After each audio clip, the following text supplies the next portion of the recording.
নমস্কার বন্ধুরা, সকলে কেমন আছেন? আমি খুব ভালো আছি। আজকের ভিডিওটা একটু অন্যরকম, একটু ইমোশনাল ভিডিও, মানে ইমোশনাল ভিডিও প্লাস একটু আনন্দের ভিডিও। কদিন আগে দেখতে দেখতে আমার প্রেগন্যান্সির 9 মাস পড়ে গেছে। আর বাঙালির রীতি অনুযায়ী 9 মাসেই হবু মাদের জন্য সাধভক্ষণের আয়োজন করা হয়। আর সাধভক্ষণের নিয়মটা হচ্ছে বাপের বাড়ি থেকেই করা হয়, কিন্তু আমার বাপের বাড়িতে 9 মাসের সাধের কোনো নিয়ম নেই।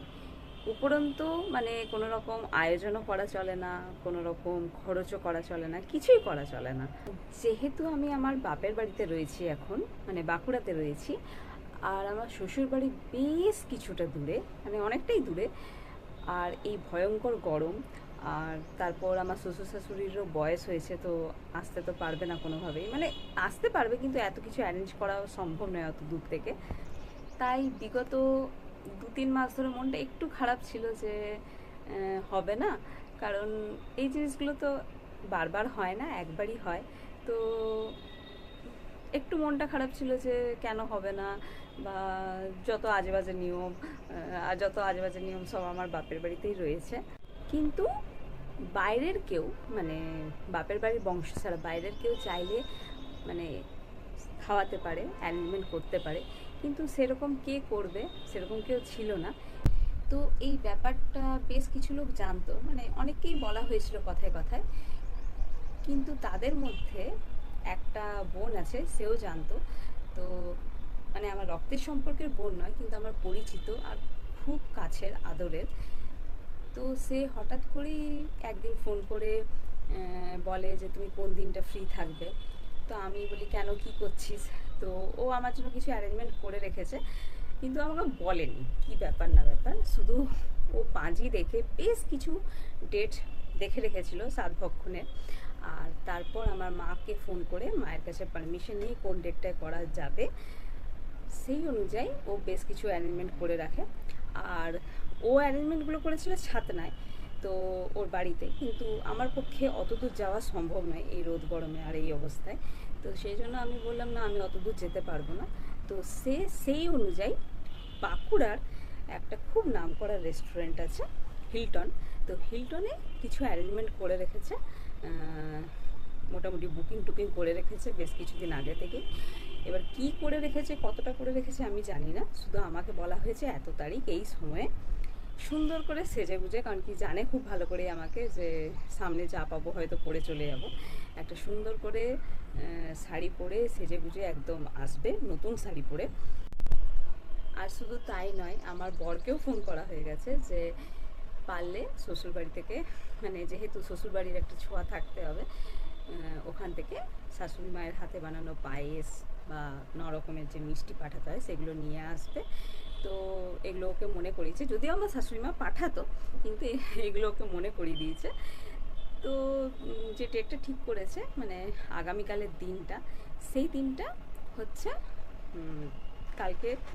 এবার আগামীকাল আমার হাজব্যান্ড এমনিতেও আসবে, কারণ আমার ডাক্তারের ডেট আছে, তো চেক আপের, তো এমনিতেও আসতে হতো, সেই জন্য একসাথেই সব হয়ে যাবে। এবার আমি জানি না কি অ্যারেঞ্জমেন্ট করেছে, কিন্তু আমাকে বলেছে যা যা বলেছে সেটা আমি ফলো করব। আমি ওকে অনেকবার বারণ করেছিলাম যে করিস না, কারণ কি ছোটো বয়সে অনেকটা, তারপর এত খরচা হবে ফালতু, কী দরকার, কিন্তু আমার কোনো কথা শোনেনি। ও আমাকে ভালোবেসে করতে চেয়েছে, তাই শেষ পর্যন্ত আমিও বললাম ঠিক আছে কর, দেখা যাক।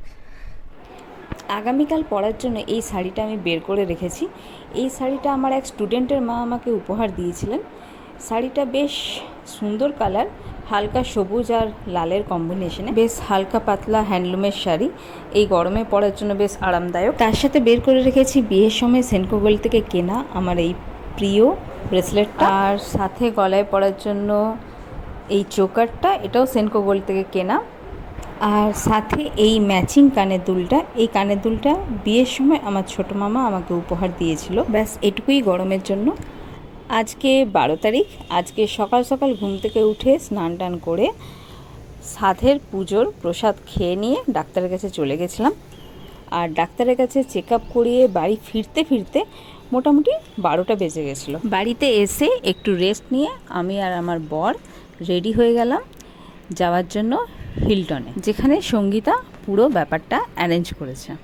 তার আগে নিচে নেমে ফ্ল্যাটের বাগানে বরকে বললাম কয়েকটা সুন্দর দেখে ছবি তুলে দাও আমার। হিলটনটা যদিও আমাদের বাড়ি থেকে খুবই সামনে, কিন্তু তবু আমাদের আসতে একটু দেরি হলো, ঢুকতে ঢুকতে 1:45 বেজে গেছিলো।